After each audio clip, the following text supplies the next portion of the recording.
ओम शांति। आज 30 मई 2026 के शनिवार के प्रातः मीठी मीठी मधुवन मुरली के बाप दादा के मधुर ईश्वरीय महावाक्य सुनते हैं।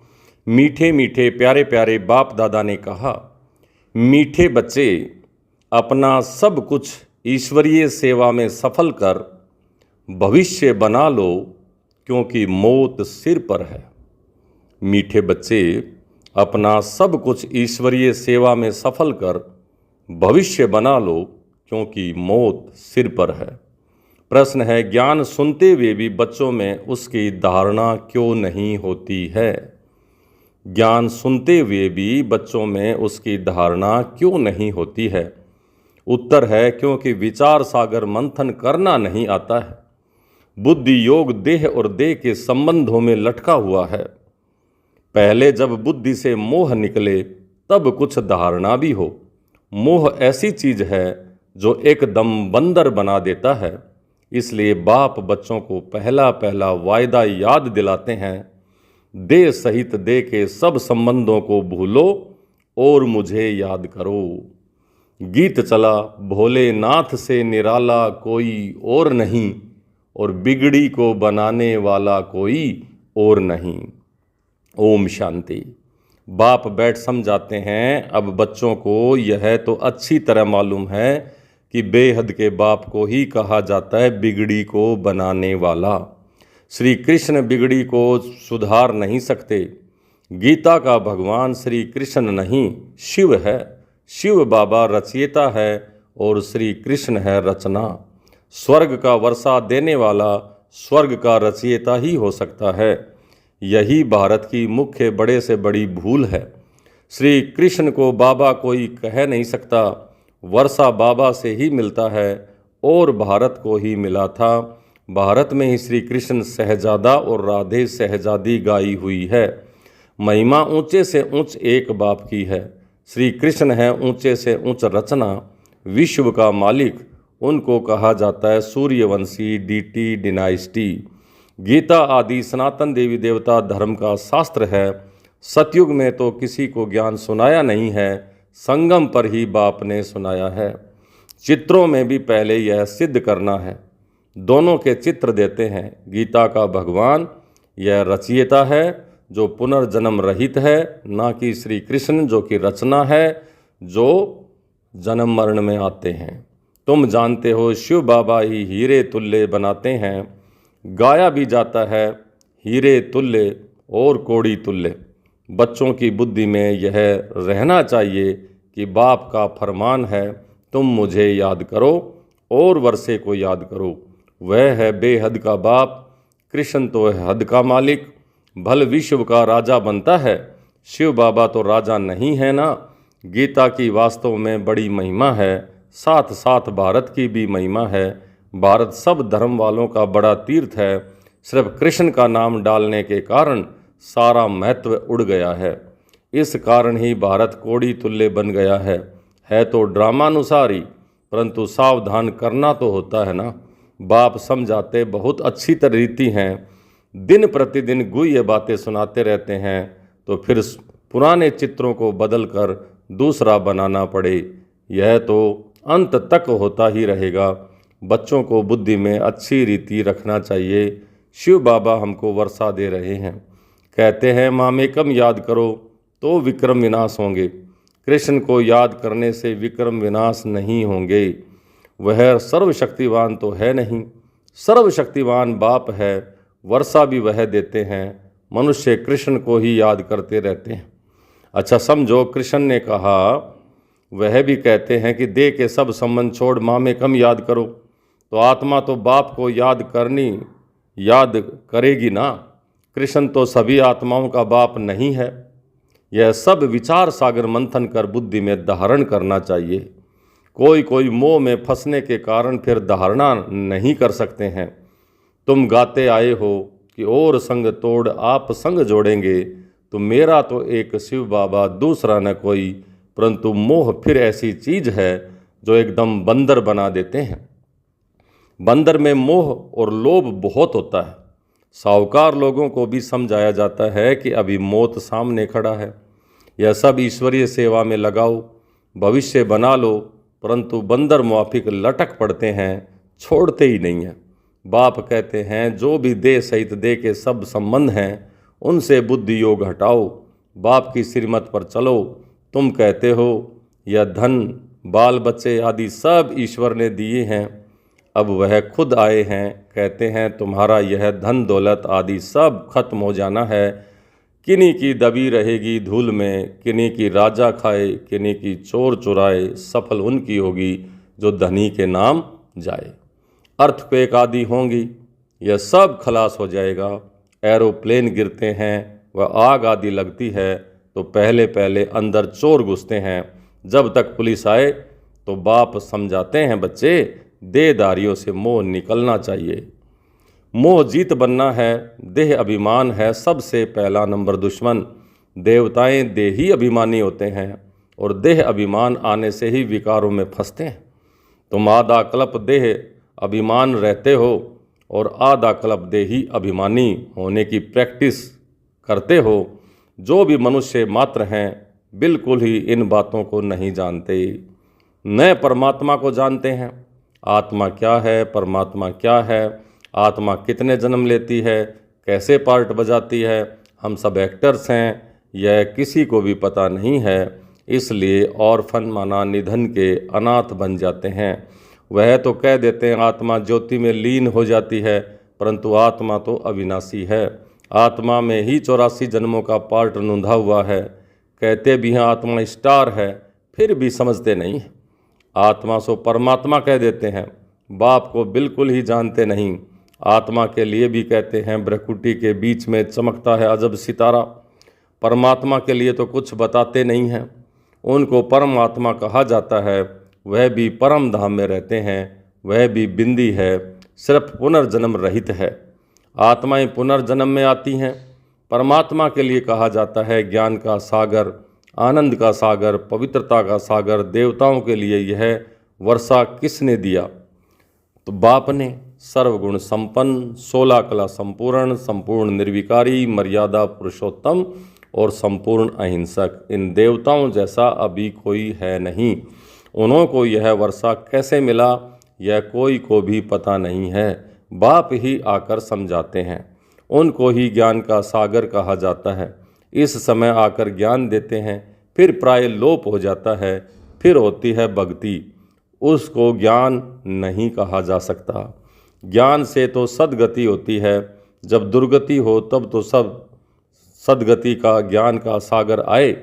बाप ही आकर ज्ञान स्नान कराते हैं, वह तो पानी का स्नान है, उससे सद्गति हो नहीं सकती। यह थोड़ी बातें भी, अगर ये थोड़ी बातें भी धारण करनी चाहिए। मुख्य जो अच्छे अच्छे चित्र हैं वह बड़े बड़े होने चाहिए, जो कोई अच्छी रीति समझ जाए। अक्सर बड़े अच्छे हों। चित्र बनाने वालों को यह बुद्धि में रखना चाहिए, किसी को भी बुलाना है निमंत्रण देकर कि आकर परम पिता परमात्मा का परिचय लो और भविष्य 21 जन्मों के लिए बाप से वर्षा ले लो। भाइयों और बहनों, पारलौकिक बाप से बेहद सुख का स्वराज्य कैसे मिलता है सो आकर के समझो। बेहद के बाप से वर्षा पाना सीखो, इसमें डरने की तो कोई बात ही नहीं है। बुलाते रहते हैं हे पतित पावन आओ। बाप भी कहते हैं काम महाशत्रु है, पावन दुनिया में जाना है तो पहले पवित्र जरूर बनना है। पतित उनको कहा जाता है जो विकार से जन्म लेते हैं। सतयुग त्रेता में विष होता नहीं, उनको कहा ही जाता संपूर्ण निर्विकारी दुनिया, विकार है ही नहीं। फिर यह तुम क्यों पूछते हो बच्चे कैसे पैदा होते हैं? तुम निर्विकारी तो बनो, बच्चा जैसे होना होगा वैसे ही होगा। तुम यह पूछते ही क्यों हो? तुम बाप को याद करो तो जन्म जन्मांतर के विक्रम विनाश हो जाएंगे। ये है ही पाप आत्माओं की दुनिया, वो है पुण्य आत्माओं की दुनिया। यह अच्छी रीति बुद्धि में बिठाना है। भक्ति का फल भगवान आकर देते हैं। बाप ही सब की सद्गति कर स्वर्ग का मालिक बनाते हैं। बाप कहते हैं अब पवित्र बनो, मामेकम याद करो, ये है महामंत्र। बाप से वर्षा जरूर मिलेगा। बाप कहते हैं तुम मुझे याद करो तो तुम सतो प्रधान बन जाएंगे। सीढ़ी पर समझाना है, दिन प्रतिदिन हर चीज़ सुधरती जाती है। इसमें क्लियर कर लिखना है, ब्रह्मा द्वारा आदि सनातन देवी देवता धर्म की स्थापना। जब आदि सनातन देवी देवता धर्म था तो और कोई धर्म नहीं था। जो पवित्र बनते हैं वही पवित्र दुनिया में आएंगे।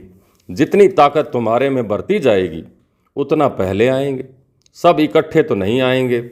यह भी जानते हो कि सतयुग त्रेता में देवी देवताएं बहुत थोड़े होते हैं, पीछे वृद्धि पाते जाते हैं। प्रजा में तो ढेर होंगे, समझाने वाले भी बड़े अच्छे चाहिए। बोलो बेहद के बाप से आकर के वर्षा लो। जिसको पुकारते ही हो हे बाबा, उनका वास्तव में नाम ही है शिव। ईश्वर व प्रभु भगवान कहने से यह नहीं समझते कि वह बाप है। उनसे वर्षा मिलता है। शिव बाबा कहने से वर्षा याद आता है। उनको कहते हैं शिव परमात्माए नमः। परमात्मा का नाम तो बताओ। नाम रूप से न्यारा तो कोई होता नहीं है। उनका तो शिव नाम है। सिर्फ शिवाय नमः भी नहीं कहना है, शिव परमात्माए नमः कहना है। हर एक अक्षर को बहुत अच्छी रीति क्लियर करके समझाना होता है। शिवाय नमः कहने से भी बाप का मज़ा नहीं आता। मनुष्यों ने तो सब नाम अपने ऊपर ही रख लिए हैं। तुम जानते हो मनुष्यों को कभी भगवान नहीं कहा जा सकता। ब्रह्मा विष्णु शंकर को भी देवता ही कहा जाता है, भगवान नहीं।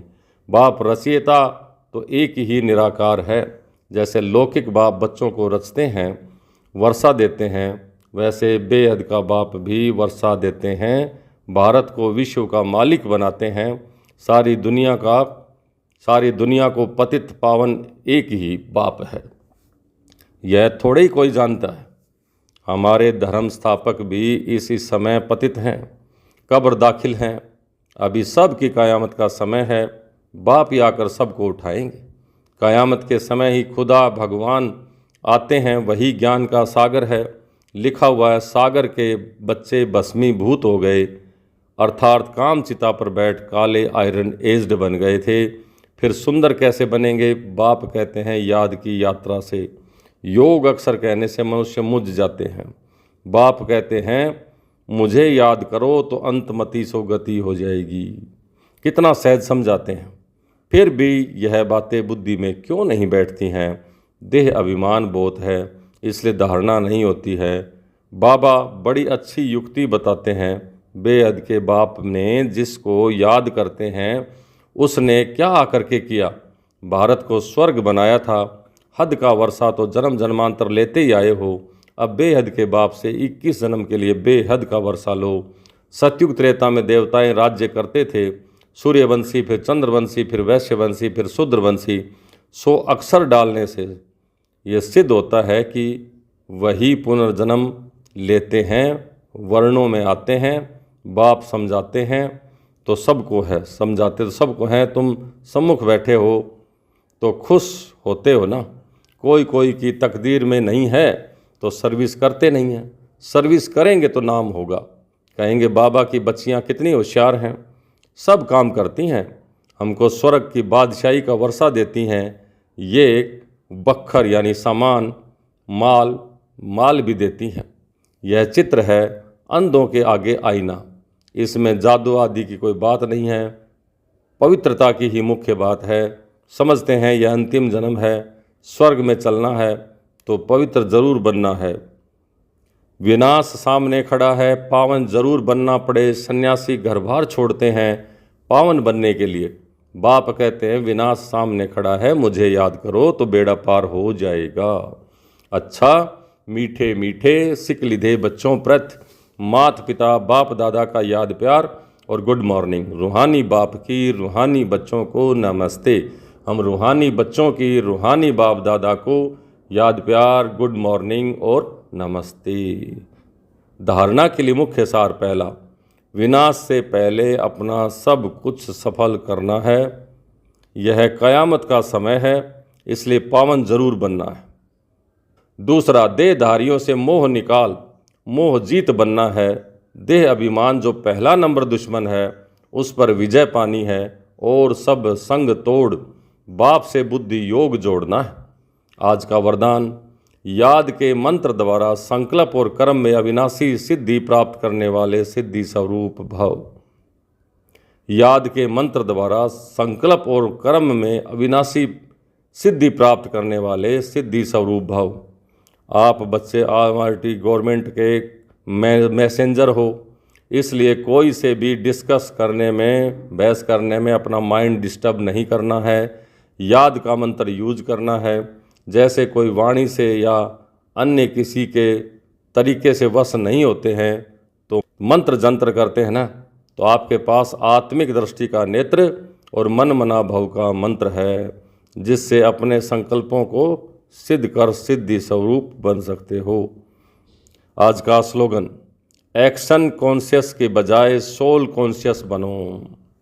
एक्शन कॉन्शियस के बजाय सोल कॉन्शियस बनो। ये अव्यक्त इशारे सदा अचल अडोल एक रस स्थिति का अनुभव करो। एक रस का अर्थ यह नहीं है कि पुरुषार्थी की रफ्तार सदा एक जैसी हो। एक रस अर्थात सदा उड़ती कला की महसूसता रहे, सर्व संबंधों की अविनाशी तार एक से जुटी रहे, एक बाप दूसरा न कोई, यह दृढ़ संकल्प ही एक भी संबंध कम न हो, सब संबंधों की डोर एक से बंधी हुई है वो, तब एक रस स्थिति स्वतः रहेगी। अच्छा, ओम शांति।